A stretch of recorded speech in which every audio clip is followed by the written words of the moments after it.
First of all, introducing our challenger. Out of the blue corner. He's going to step in and he does. It's all over. Let's bring on the boom. This is Eternal MMA.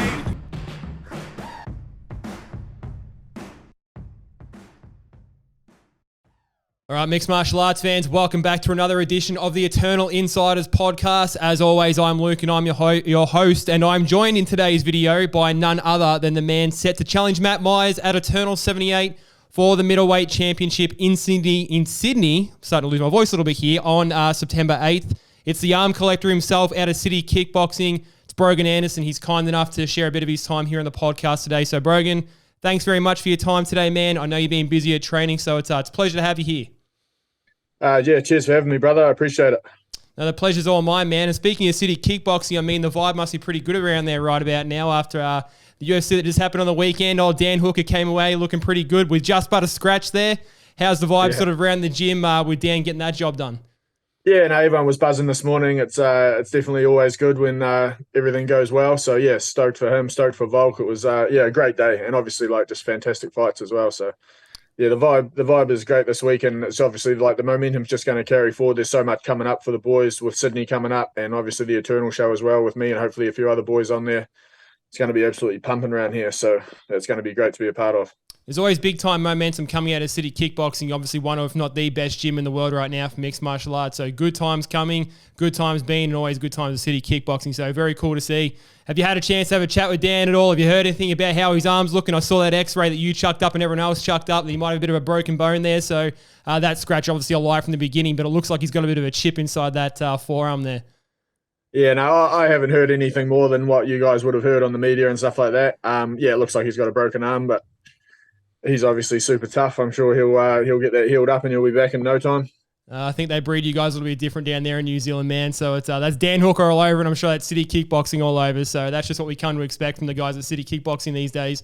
Now, I do want to get a little bit into your story in terms of you going to City Kickboxing, but I just want to sort of take it back a little bit just for the people that are getting to know you for the first time. Obviously, it's your first time fighting for Eternal. So could you take us back a little bit just for your origin story in terms of getting into mixed martial arts? You've been fighting as a professional now for almost pretty much exactly 10 years. You debuted as a pro, from what I can see, back in July 2013, coming up to fight in September for your middleweight championship. So give us a bit of a background in terms of how you started. I think you started in footy or for rugby for us Victorians over here in Australia, and then got yourself into some sort of martial arts after that. Yeah, I was a little bit of a late starter. I played footy right up until I was about 20, and then I'd always wanted to get into MMA or some form of combat sport, and then it kind of just fell into my lap. There was a club that started up at the gym that I was training at, and I got into it, fell in love with it straight away. Trained as much as I could, as often as I could for a while, and eventually just left my job that I was at and started training full-time, made it work, just doing some PTs at the gym. I was already pretty experienced at the gym, lifting weights and stuff like that, so I was able to pick up some clientele like that, and that obviously works well with training full-time. So I was able to start training full-time pretty early, which was good. And then I was I'm from Dunedin, so that's where I was training for the first few years, and it was great. Had a good team down there, but obviously MMA in New Zealand was still pretty young. There wasn't a lot of wrestling around. Even the jiu-jitsu was still pretty raw. But New Zealand's always had decent kickboxing. So I was there probably 3 or 4 years, and then I made my pro debut. Probably, jumped in a little bit too early. Probably should have. Back then, the amateur scene wasn't like it is now, so guys were making the jump a little bit earlier. And just learnt along the way. There was fights that I had that I just wasn't prepared for at all. Learnt that I thought I knew how to wrestle, but I didn't know how to wrestle. And then ended up going abroad, spent some time in Thailand, but then ended up going back and forth from the States for a few years. I was training out of Jackson Wink for 3 or 4 years, got some good work in over there. And then just started coming up here to City Kickboxing, and then realized I had everything I needed back here at home. And then I was coming back and forth from here for the last couple of years. And then about 2 years ago, I took the leap and decided to move up here full time. and just commit full time. And it's been fantastic. I love it here. Like, we've got a great team environment. Everyone works together. Everyone's on the same page. There's no bickering in the team. There's like some of what you would see at some of the bigger gyms in the States, I think, where there's like guys that come from all over the world.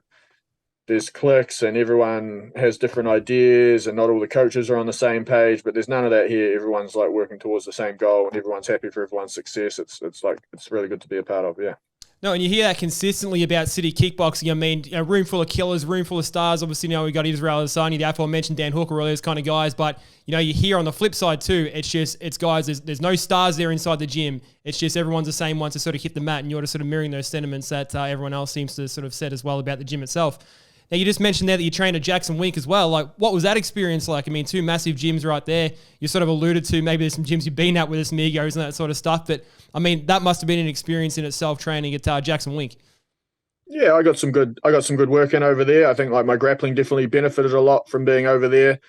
Got a lot of really good wrestling work in and some good jiu-jitsu work. I had a really good coach over there, Harry St. Ledger. He was like a really good jiu-jitsu and wrestling coach and also a judo black belt. And he was someone that I learned a lot from. And it was just a good experience traveling and meeting people from all over the world. And I lived in the dorms over there, so I was able to just immerse myself in it full time.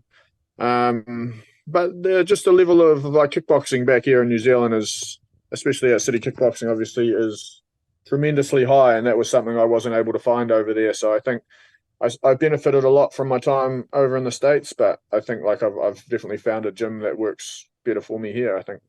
No, I mean, kickboxing, it's in the name City Kickboxing, right? So, I mean, how could you not sort of evolve that part of your game, training with some of the best guys in the world at that particular practice? I just want to touch on that. You said you were originally from Dunedin, you were training in Dunedin, and you were sort of flipping your time sort of back and forward, coming between the gyms. You've made that move permanently now to City Kickboxing. Like, I mean, you probably don't really have to ask too many questions as to why people would want to move to City Kickboxing full time, but what sort of ultimately prompted that decision for you to want to move to City Kickboxing and train there full time as opposed to staying in Dunedin? Like I really enjoyed being back in Dunedin, and I felt like I was still able to get better. Traveling back and forth, coming up here, doing some work, going back there. I'm pretty self-motivated. I'm always looking for new ideas, always like working on new things. Myself, I don't always need to be pushed to do that sort of thing. So I was able to still be getting good work in with the training partners I had down home. But just some people that were close to me ended up giving me a bit of a kick up the ass and saying that they think that that's what I needed to do and it was going to be the best thing for me. And I've always been like, I miss home a lot when I'm not there. I really love Dunedin.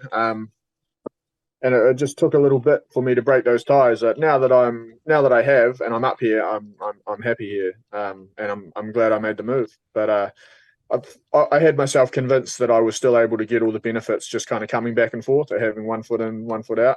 But yeah, I think I was wrong. Yeah, it was the right move. No, I mean, in terms of making that move, I mean, you're training with some of the best guys in the world. Like, it has to be said. Like, what is it like training with those guys? Obviously, we said, big stars, Israel Adesanya, Dan Hooker, guys like Kai Kara France, and that sort of thing. But in that gym, it's an egoless place. But I mean, from a skill point, like, what's it sort of like being able to train in and around those guys from a full-time perspective? We know what you like in terms of your submission game, and I do want to talk a bit more about that. But in terms of training with some of the best kickboxers in the world and those guys, like, how has that been for you in terms of your growth in that part of your game? Yeah, like I was competent with my striking before I came here, but it was definitely a bit of a shock going with some of those guys. But yeah, I've grown like tremendously since I've been here. And yeah, it's great to be a part of that. There's like so many guys here that are good and not just the guys that are like household names on the world stage. There's other guys here that you won't have heard of maybe as much that push you just as hard in the gym and everyone works together. The boys are really good at sharing the knowledge as well. And, obviously I've got some things that I can bring to the team and help out with. And there's so many guys here that I've benefited from spending time with. So yeah, it's been, obviously the growth has been tremendous for my striking, but there's really good wrestling coaching, really good jiu-jitsu coaching here as well. So like my whole game has like benefited tremendously. And I think the biggest thing is just the system here pushes the boys super hard. We're always clashing with one another. We're always testing each other. There's a really good competitive environment as well, where everyone's always like, we're all on the same page, but everyone's always trying to get one up as well, which is really good. And I think like just being around that environment, the thing about being back home was that I had a lot of guys that were keen, but no one was as hungry as I was. Like I was like working harder than everyone, and up here there's other guys whose work ethic just leaves me in awe, like there's guys that are just working so hard. There's so many guys that want it so bad. And that is like super motivating to be around. I don't doubt that, man. I mean, you can stick around and be a big fish in a small pond, or you can throw yourself right in the ocean, right in with the big sharks and sort of get your levels up from there. So I've no doubt, all facets of your game are certainly leveling up there. Of course, Eugene Berman, head coach there at City Kickboxing. What's the dynamic like there? Like, is Eugene sort of your head coach? Is he going to be cornering in your fights that you're sort of there full time? Like, what's sort of that setup going forward for yourself? Yeah, for sure. Yeah, he's my coach now.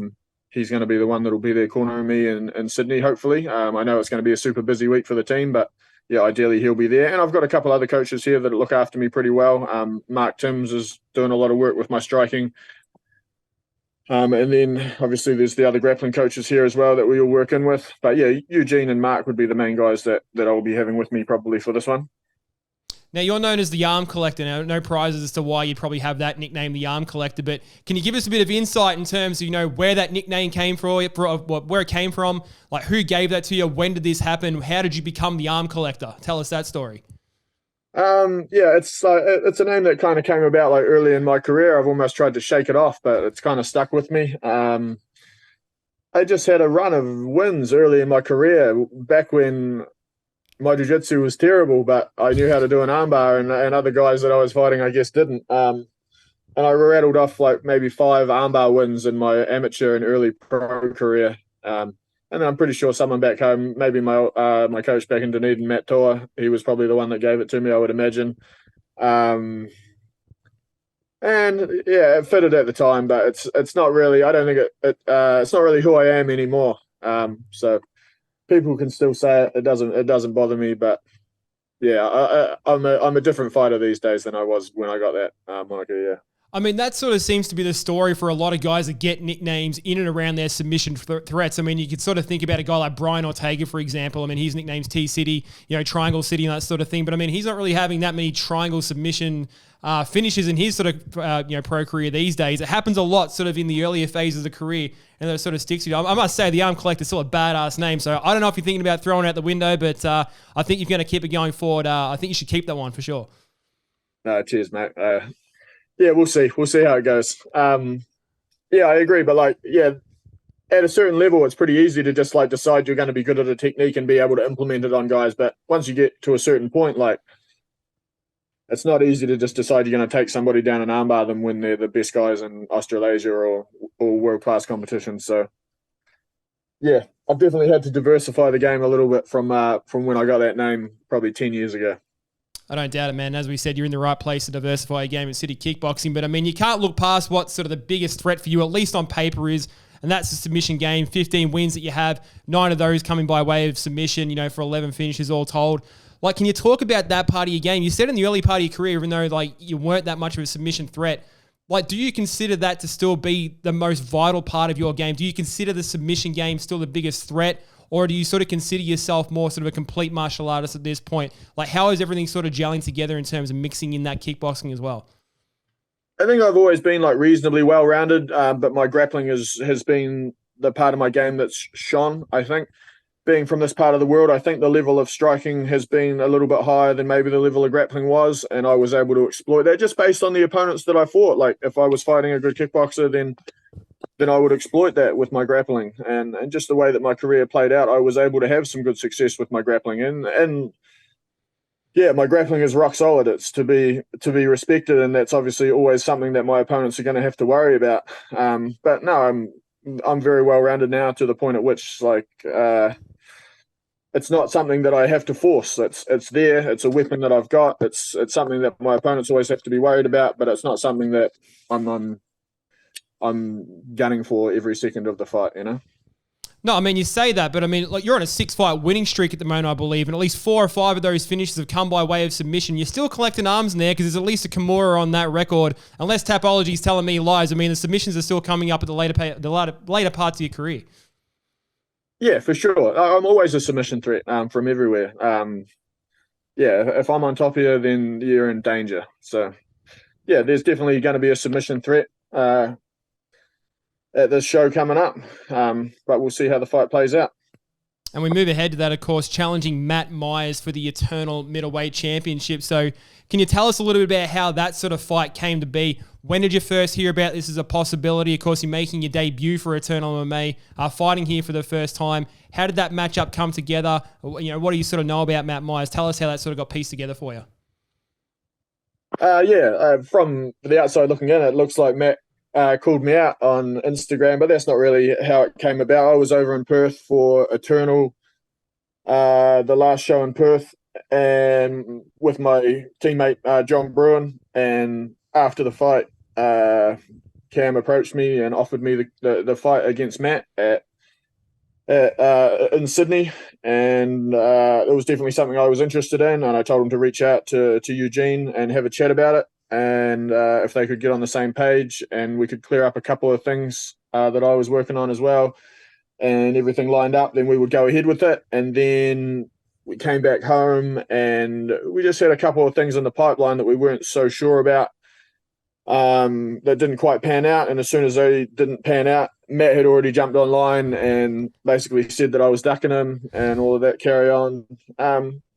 Which is fine. He's just trying to get the fight, and he wants to fight the best guys. He was calling out Kevin and Cam and myself. And, I respect somebody who wants to fight that caliber of competition. So, good on him. He did what he thought was best to get the fight. I was already keen for the fight. And as soon as things lined up and we were able to say yes, we did. So that's how it came about.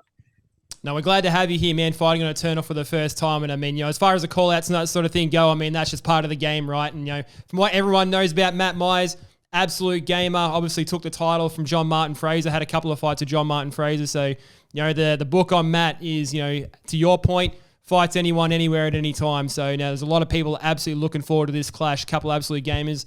Matt still pretty sort of young in his career, but showing a lot of promise super early. Of course, middleweight champion yourself with a very good record at 15-3. Coming over on that 6-fight win streak. There's a lot there to sort of like about that matchup. Coming in for Eternal 78, obviously on the eve of having a UFC card there as well. A lot of cool things sort of happening in the scene for Australia here. So very excited to have you on board. Now, just talking about that Matt Myers fight, what do you sort of know about Matt Myers outside of taking the call-outs and that sort of thing from him? Have you had a chance to look at Matt as an opponent, where his sort of strengths lie? Can you sort of tell us about what you think this matchup looks like on paper, what fans can expect to see when you two guys square it from the cage? Yeah, he's, as you said, he's young. He's, despite the fact that he's got the title, he's like a bit of an up-and-comer. Obviously, he wants to fight the best guys. I know he's fought my teammate Kevin, and we respect him as an opponent. I've watched the fights with John Martin Fraser. He's dynamic. He's going to be dangerous every second of the fight. His striking's dangerous. He's a little bit unorthodox. He throws some tricky things. He's got a pretty broad arsenal of striking techniques, but there's nothing there that we can't handle. As far as I'm concerned, he's the champion of Eternal, and I respect that. But from where I'm standing, I'm the guy that he's trying to knock off the top here in Australasia. I was the guy that was ranked number 1 at middleweight and light heavyweight for years on end before I took this little bit of a hiatus the last couple of years of inactivity. So as far as I'm concerned, he's the one that's trying to knock me off, and I'm the guy that's defending my spot at the top. And it's going to be great to get that Eternal title. That's obviously the most prestigious title in Australasia at the moment, and Eternal is doing such a fantastic job of building talent and funneling guys through to the big shows. So I'm looking forward to being a part of that. Obviously, fighting in Sydney the day before the UFC card, there's going to be a lot of eyes on that. So in terms of a platform for myself to showcase, that's as good as a platform as I could find here in Australasia. And so I'm looking forward to showcasing the development that I've had over the last couple of years and reminding everyone why I'm the best middleweight in Australasia. No, I mean, you pretty much hit the nail on the head on all fronts there, man. I mean, fantastic perspective. You feel like you've got a lot to sort of defend in your own right. Obviously coming for that belt, but I mean, you're the one coming in with that ranking ahead of Matt. If you look at sort of the rankings and everything, you're coming with the experience. So, I mean, there's just sort of so much on the line there. And you're right, fighting in Sydney before that UFC card, of course, being broadcast on UFC Fight Pass, there is no sort of bigger platform there. And you absolutely sort of touched on it there with, the Eternal belts being the most prestigious sort of in that Australasia region. So very much a lot on the line there, and we're very much looking forward to it as we are with any Eternal card. But having yourself come over here and being able to put on against Matt Myers is something that everyone's very excited to see. Now, just on that, when you sort of look at that matchup, we know what your sort of strengths are. We know your submission threat. We know you're sort of putting it all together with the kickboxing and that sort of thing too.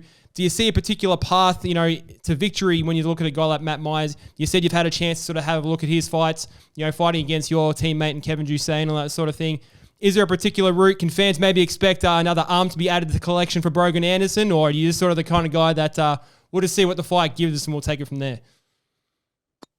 Yeah, I've got some ideas. We're still quite far out, so I'll collaborate with my coaches on what they think the best strategy is. But from where I'm standing, I expect him to be who he is, which is reasonably aggressive. And I'll be who I am, which is like pretty patient and methodical. And I'll look for my openings. And people haven't seen much of it, but I've got knockout power on the feet. If he gets too reckless, I could put him to sleep early.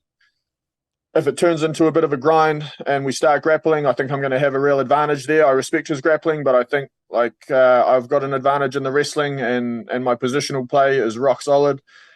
And as you said, every second, I'm a submission threat. I'm not going to be going in there with the goal of trying to take him down and snatch something up in the first round. I'm going to be patient. It's a 5-round fight as well, so we've got a lot of time to work. I'll get in there, feel it out. I expect him to come hard and come early, and that's fine. We'll be ready for that. No, and we'll all be ready and waiting to see that one sort of play out live, man. So, like you said, still a little way off, and still a game plan to be formulated there. So, plenty of time to sort of feel out what you're sort of going to put on. But I'm sure, regardless, both you guys are going to put on a hell of a show. One last question before you head, brother. What are you sort of hoping comes from winning this middleweight title? Obviously, Matt said it himself, the most prestigious sort of title in the Australasian region. You win that, you'll have that belt around your waist. You'll climb to 16-3 as a professional. What are you sort of looking for the rest of your career? This sets you up sort of pretty nice. At this point in your career, what are you hoping a middleweight championship from Eternal MMA around your waist does for you for the next phase of your career? Yeah, the last couple of years I've been trying to get signed with one of the biggest promotions in the world. And forever, it was the UFC that I wanted to be with. There's been a couple of bumps in the road getting there. And obviously, I'm 34 years of age now, and my age is starting to work against me a little bit. But hopefully this is one last chance for me to state my case for the big show. So we'll see if I can put on an impressive performance. That's what I want.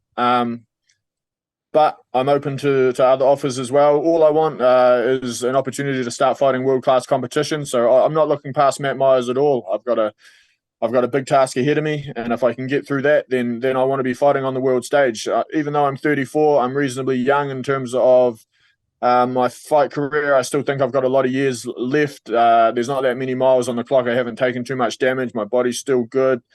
I can still fight for a few years yet. So, I'm looking forward to finishing my career with a good run with one of these big promotions, hopefully, yeah. So it all starts with this fight, yeah. I can't look past this one. This is a big task for me. So if I get this done, that's what I'm gunning for. No, you can't look past this one indeed, and it all goes down September 8th at the Liberty Hall in the Moore Park Entertainment Quarter of Sydney. The tickets will be on sale for that one soon. You'll be able to get those tickets when they go on sale at eternalmma.com. And of course, if you're not attending that one live in attendance, it all goes down on UFC Fight Pass, exclusive for that main card there. So hell of a main event we got coming up. Matt Myers defends his title against Brogan Anderson, coming across from New Zealand from City Kickboxing. Gonna be an absolute hell of a fight. Everyone's very excited for that, much less myself. So, Brogan, thank you very much for your time here today, man. Pleasure having you here on the show, and even more of a pleasure having you come over and fighting against Matt Myers for that Eternal MMA belt, making your debut here for Eternal MMA. Thanks very much for your time. I appreciate you, Cobb. Cheers for having me. Thanks, brother.